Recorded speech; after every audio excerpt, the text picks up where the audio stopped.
Okay, guys, we are back. Oh, sorry, we are back at it again. What's your name? Cassie. And today we have a microphone and handy dandy. Oh, sorry. Do you want to hold that for a second? Oh, yeah. Yeah, there you go. That's for you. I don't have my sponge, and yeah, she's driving today. She's not gonna be participating because we have girls in the back today. Thank you, Cassie. So I'm gonna give you this microphone. And welcome, guys. Welcome to Insights. I call it Insights because it's very. I don't know. God just really gave me a lot of insights into things, and since my name is Cyrene, it's like insight inside of my side. Insights. Anyway, that's all. How are you guys today? We're great. Great. That's great. Amazing day. Can you guys All but close. yeah. No, not even that. Pass the mic. Here you go. Can you guys introduce yourselves? Yeah, I want to start. You go. Okay. Hi, everyone. My name is Erica. Hello, I'm Sandy. My name is Lisa. Hi. And we are all here for the million month right now. Here for Dublin. Yes, amen. Dublin shall be saved. I've come from Brazil, but I'm originally from Australia. I am from Poland, but I live in Germany right now. I am from Poland and I live in Poland. That's great. What is your favorite part of Ireland, guys, so far? Just general questions. We're starting it light. Yeah. Thank you. We're starting it light. Okay. My family, they live in Belfast, so that was part of the reason why I decided to come here. There are over 30 cities that you can choose from for the million month, and I decided to come to, well, my family are in Belfast, but the million month is in Dublin. Actually, there have been outreaches in Belfast as well, which I found out later. So I heard, cool. yeah. So amazing. So knowing they're here and the spiritual heritage here, for me personally, has probably been my favorite part about Ireland, as well as the scenery and everything. That's true. Yes, I really enjoyed Donna Bay Beach. So cool. And yeah, just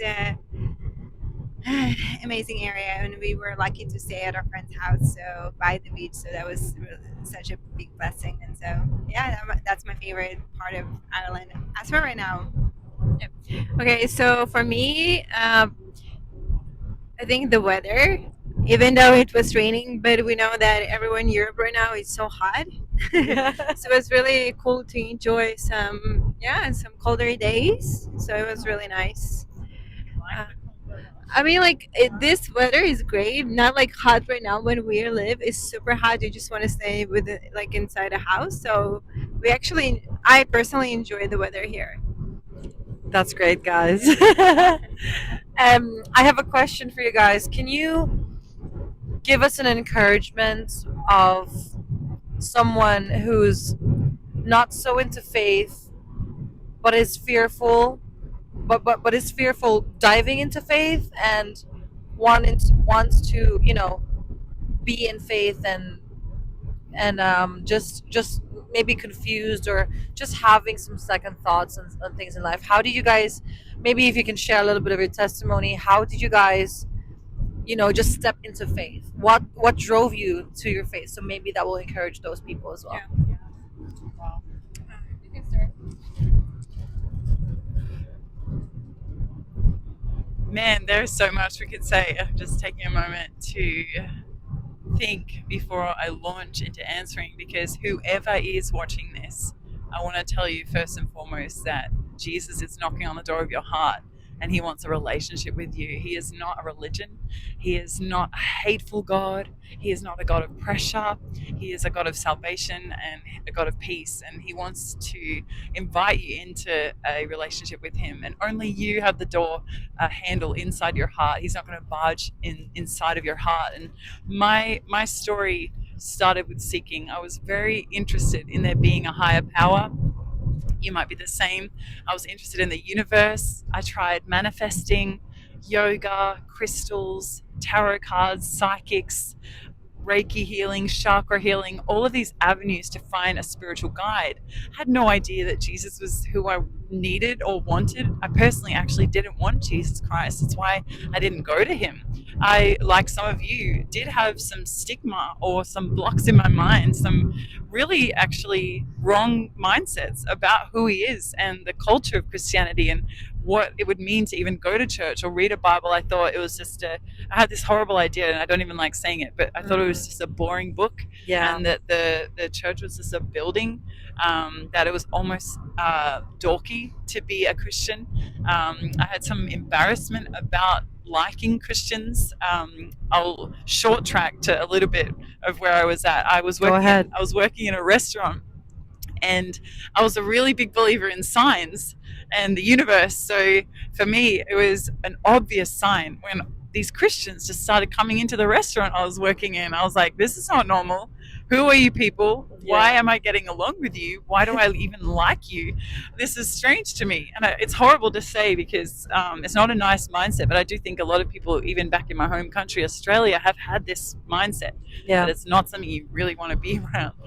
But they were friendly and kind. And this one girl, as I was serving the table, I put her food in front of her and she looked me in the eye and she said, "You are so loved." Wow. And it pierced me like an arrow. I literally had anxiety. I was confused, Wow. depressed. And if I'm talking too long, please. No, go ahead, guys. Take your Okay. time. I'm trying to put it in a nutshell, but this pierced my heart in a way that, like, she didn't even mention God. She just said this to me. And from a place later, I realized that this was a table of people in a connect group from Wow. Hillsong Church, and they were Oh, that's eating so at a funny. burger place. And they ended up inviting me to spend time with them after. I'm not sure if it was this same group. I have so many memories, but one memory that stood out to me was either this group or another group that came in another day. They stayed back and waited for me to finish my shift, and they prayed for me, Wow. that anxiety would leave me. And it was just it was so powerful. And now looking back, these were seeds that God was sowing into my life. But at the time, I was just like, this is great. Like, I wasn't ready, or I didn't know about following Jesus myself, but I was receiving from people because I was spiritually aware, spiritually hungry, spiritually open. And if you're in that place where you might say, "Oh, I'm agnostic," or like, "I believe there's something, but I don't." I have fear, like what she was saying. I want to encourage you, soften your heart today. Let God love you, because that's who he is. He is love. He is not a dictator, and he's so kind. And goodness of God is something that people are missing, and it's what leads us to all the wrong places. And I was definitely barking up the wrong places. There's so much more I could say. Yeah. How did you come to Christ? Like, what was your encounter like? Wow. What was your encounter? We're going there. Yes. Amen. Well, honestly, I would say at least around 6 months before that day where I decided to follow Christ. Yeah. God used so many people to speak to me. These people in the restaurant. I also had a female pastor come in one day, and she gave me her card, and she said, "God has a man planned for you." And I'd had a breakup in the world, and he just was wooing me. You may not understand this terminology, but in the Christian, I guess, space, we use the word God highlighted this to me. Before Christ, I would say something stood out to me, or this is a sign, but God was highlighting the word mission to me. Wow. And in my journey, I was a bit of a wanderer, a backpacker, very led to see where things go. And one day I was wandering the streets of Perth, and I found myself walking into a Catholic church. And there was this man on staff that day who was in charge of the missions department. And I just got talking to him. I was very evangelistic before Christ. I would talk to anyone. Yeah. And he invited me up to the office, and he told me about missions. For whatever reason, and I believe this was God's protection, I did not feel to become a Catholic, and I didn't go deeper with this man. Yeah. Anyway, all this to say, okay, one day I was running late for work, and I was very, very anxious about running late, and I cared about what that would look like. So I just didn't go. I couldn't handle the fact that I would be late, letting people down. I was a bit of a perfectionist and things like that. Anyway, so I just decided to stay in my car, and I was freaking out. My mind was all over the place, and I just numbed out everything. I let my phone battery run out. It was the night of the royal wedding. Meghan Markle and Prince Harry were getting married. I'll never forget it because I worked at Royals Chicken and Burgers. No way. And then later, or 10 days later, I end up in the kingdom of God as a royal Praise child. God. It's just strange. But anyway, this led, unfortunately, to a day of 10 days of me just not doing well. I was living in my car, decided not to front up or talk to anyone. I don't know if anyone has been in this situation where you're just having a meltdown, and it doesn't make any sense looking back, but it was a very difficult time in my mind. Yeah. The police found me living in my car, or just sleeping in the back of my car. I won't say living because it was only 10 days, but they knocked on the back of the back window and they asked, "Are you all right?" And I said, "No, I'm not all right." And they got me to contact my parents, or they contacted my parents. And 3 days after being found, I wasn't deemed a missing person, but it was a welfare check. Yeah. And It's always 3 days after, isn't it? 3 days later. Something about threes. Yeah. Yeah, I mean, I'm not sure how many details to go into, because I will just say we are in a spiritual war, and there are demons that torment people, that lie to them, that bring fear, that bring suicidal thoughts, that That's right. condemn us. And I'm not saying this to glorify darkness, because our God is way bigger, and there are more angels than there are demons in this world. For sure. But it was a very real issue, and even as a believer later in my life, similar spirits have tormented me personally. Anyway, I say that because we need to. Our weapons are not flesh and blood. Our weapons are not carnal, but mighty in God. And we need the Word. We need community. We need the Bible. We need prayer. Anyway, I was walking along a beach, and this girl, she was highlighted to me, and I thought she was a German backpacker. She seemed lovely to talk to, and I ended up speaking with her, and she brought up the word mission. She said, "I'm from Youth with a Mission." Wow. And I actually have families in my family line who have been involved with Youth with a Mission. So God used this word to intrigue me. My curiosity was high. I was ready for something that I hadn't tried, and I barely even remember what the conversation included. But all I will say is, about 2 to 3 hours after meeting with this girl, she sat with me for 2 to 3 hours. I gave my heart to the Lord that day, and the rest is history. I ended up following her to a mission school a month later. And was she actually German? No, she's American. Yes, her name's Lily. Lily, shout out Lily if you ever watch Hey this. Lily, nice to meet you. Led me to the giver of life. Bless you, Lily. Yes. Yeah, sorry if I went on a tangent, or if I no problem. seemed a little all over the place. No, you're great, amazing. There's Wow, so thank much you to so much share. for No, sharing. thanks for having me. Woo, amazing. Yes, all right. Take your so- time, guys. Yeah, it's all right. Yeah, I'll share our testimony because it's my sister. Yeah, so our story is there's a little bit different, but so we were born in a very poor family, and we literally our mom, she was a drug addict, and our dad passed away when we were 2. So Wow. so we were just our when we were 7, we up until we were 8, we just had a really rough childhood. And so we literally, there were 5 kids of us, we had 1 pair of shoes, and like we were just just super poor. Like there was never food and stuff. So, and our mom, she could never take care of us because she was so concerned about providing for herself with drugs. And so I remember at the age of 7, I was already so broken. Like, I knew it isn't not like I knew it's not what meant to like it should be, And so I remember in the kitchen, I just sat at the like I was just have this image of me like sitting in the kitchen and praying. Like I should have known God from like I don't know from somewhere. I knew there is a God who exists, who created me. And so I sat and I was like, God, I know you can do everything, and so I'd like to ask you a few things. Aww.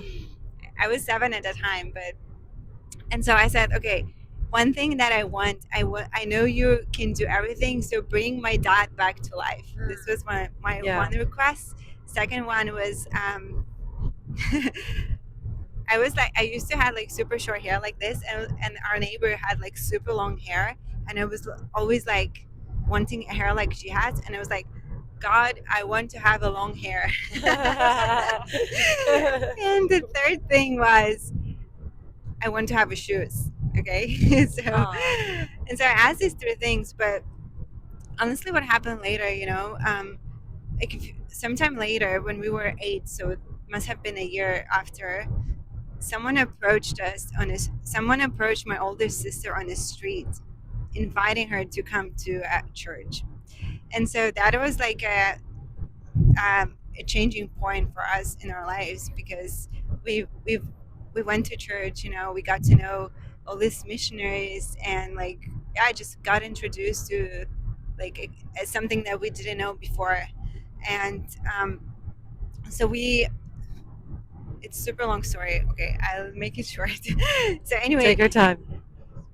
we ended up being in an orphanage because our mom, she was like not being able to take care of us and stuff, and so we ended up being in an orphanage. And there was this Polish family that would come visit us, and just bring us, clean clothes, and take us for weekends to their house, and just Wow. like we would go to church to them, and like attend Sunday school and stuff. And we were 8 at the time, but Were they like born again? yes, they were Oh, Christians, wow. they were missionaries. Wow. And so and so we were in the orphanage, and there was also um, hey, you can cut this part off, but I should I like make it long? And so yeah, so we were in an orphanage, and like, and so there was like this organization that would take kids to America and spend a time with the family, and then this family decides whether they want to adopt them or not. And Oh, so in an orphanage there were 400 kids, and only that's a lot. 20 would go. And so, but we already have been, like this Polish family already has been taking care of us and stuff, and they were mentioning that they want to take us, and so anyway, so we got chosen. Uh, my sister, I, and my brother, we got chosen to go to America. Brother's not here. Yeah, and so and so only 20 kids from 400 kids were chosen to go, and so we went, and it was just like I was shocked. Literally, I was like, I never like, the life that I knew was always like so different than like swimming pool, McDonald's every day, and it was just so exciting times, and like so different to what we knew. Mm. Anyway, we got back. They wanted, and so they were like, we want to take them. So they started doing papers to adopt us and stuff. But then there was this Polish family that also wanted to take us, and so we kind of ended up being in between. You guys were in demand. Yes, yes. And so, and we kind of were in between. But anyway, what ended up happening, we went to this Polish family took us, so we ended up living with, just they ended up kind of adopting us in a way, but not really. And so we went to Poland. It was so hard. Like it wasn't anything that like I was expecting. It was really difficult times, and like we with our Polish family, the lady, the mom, they were kind to us and nice, but we definitely felt like we are not completely a part of the family, and the lady would always make us feel like we're not completely, Yeah. belong. And Can I cut your cut? Can I just want to see the microphone? If it's okay, good. Okay, good. Sorry. Keep yeah, going. anyway, and so there was a lot of struggle, in your teenage years. Like you don't like you have expectations, but they are not met. You have trouble with like feeling love because you truly never experienced that from your parents. And Yeah. then you go into the teenage years, and with this like heaviness and baggage of all these feelings, emotions. And then when we were 16, our brother had a car accident, and he died. No. And so that was already one thing. And it was like a lot of truly just walking into your like in your early 20s already, like for me personally, I felt like I don't know where I belong. Like I was Yeah. confused with who I am. I never truly felt what it means to be loved, and so Yeah. there was a lot of things that I questioned even about Christianity, looking at some fruits of people that I was supposed to be an example to me, and um, and also just yeah, just like unmet expectations, you Yeah. know. And so I ended up going into my early 20s so broken. Like I was just like, I don't know who I am, I'm confused. I never like I yes, you there is a God who's supposed to love me, but if I don't feel that, I never felt that there is a God who loves me. And I Yeah. also had like this yeah, just this thought we could have gone to America and this family was super nice to us. And like in my head, I was just like, there were, had we gone there, there would not be that much struggle, you know. And Yeah. like, who knows, maybe my brother would have lived, I don't know. And so, yeah, so like in general, like I feel like I had like this, it just truly just empty, and a void in my heart was like, yes, there is a God who's supposed to love me, but I just didn't feel it, I didn't see it. And the people who were supposed to give me an example and lead me, they are not really doing that. And so, and I feel like for me was when I was in high school also, I just like really just like kind of depressed and sad all the time. I just remember just walking on the streets and being sad. I don't Yeah. like, you know. And I think what happened to, it was never like a one moment thing. I feel like God has started to, we ended up going to church and like surrounding ourselves with people who love Jesus and love him. And they, and that was a turning point for us when God has started to show things in our hearts that he wants to deal with. Mm. And of course, when I was younger, I prayed the prayer, you know, Jesus, I invite you to my heart and stuff. But I feel like for me, the definite change was when I was in my early 20s, and I actually was like, I don't want to feel that. I know there's this void and emptiness. How do I go about it? How do I, like, I know like there's nothing will fulfill and satisfy me if I would not, if it's not God, then I don't know what that is, you know. Yeah. And so my story is truly is just like, you know, it's never one time event. It was truly just seeking God and allowing him to work in your heart. And for me personally, I always had this void and sadness in my heart that was like not even, it was just constantly there. It was never based on one thing. It was never based on like something happened and I'm sad. It was just like always there. And so, Yeah. you know, and so I just really, what for me personally was, it just helped me, is just like a step of faith that God can actually do something. Because I feel like Amen. sometimes we lack of this step of faith, believing that there is a God who created us, who loves us, and he doesn't want us to live in that like one, you know, lack of identity, condemnation, sadness, and all these things that are not from him. He actually is everything opposite, a God of love, compassion, who wants to give you life and a purpose and a future actually, and just heal your heart completely. But I feel like sometimes we know we just have to take a step of faith. And also, I just, for me personally, I know that looking at the world and things, nothing can ever fill that void. Nothing will ever make you complete and fulfill until you come to the one God who created you and who knows you better than you know yourself. And but also, you know, and looking at my whole life, I feel like there were challenging times, but God works the best in challenging times. He's Amen. a God who you know, in the most difficult moments, he meets you, and Yeah. he's not far away God. And so I just like, forever you ask a question, who, how to encourage people who are not there yet but maybe Yeah. considering or maybe want to be there, truly, you know, like understanding that there is a creator who created us and who loves us, and he never intended us to live in the life of lie that says like we're not enough, that you should do this and this to deserve my love, to you know, just yeah, just like this bonded, like this yeah, it just, there is so much freedom in human love. But sometimes I feel like we also have to take a step of faith and believing and trusting that he can do it. And so for me, my personal encouragement is really just, you know, at the end of the day, who can know you best than the one, than the God who created you? You know, he knows Yeah. what you need and he wants to meet that. And also, like, I've never regretted like walking with Jesus, committing my life to him. It has never been like, of course it's never, it has been difficult, but life without Jesus is so much more difficult, you know. Yeah, that's right. Because sometimes we have this we imagine this perfect life that, you know, is amazing and stuff, but the truth is, um, some maybe people have it, but majority people don't, you know. Like, Yeah. for me, my testimony is like, it's has never been the easiest, but it was those difficult moments when God has shown up. And so, yeah, I just encourage take a step of faith in believing that there is a God who created you, and He wants to meet you. He wants to meet, yeah, and He wants to fill this void in your heart, because if we are not in relationship with Him, we people have this void that nothing else can satisfy but Him. And so, going back to my prayer, remember I told you I prayed this prayer when I was 7. I prayed these 3 things: that God, I want you to bring back my father alive. And honestly, my testimony, God has been such a good father to me. I've never lacked anything. He kept on providing, and I can always trust Him. Whatever I need, He will provide.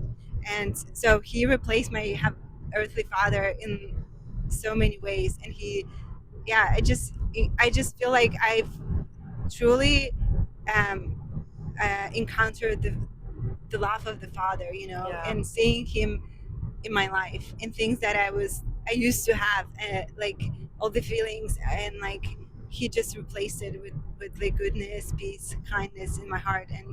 And they think, like, I prayed to have a long hair, which was, and of course I had long hair, and of course I have shoes, but I remember, like, I just want to encourage, God is good, and He cares for you, and his intent towards us is good. It has always been good. So yeah, I just take a step of faith, believing that He can meet you right where you are.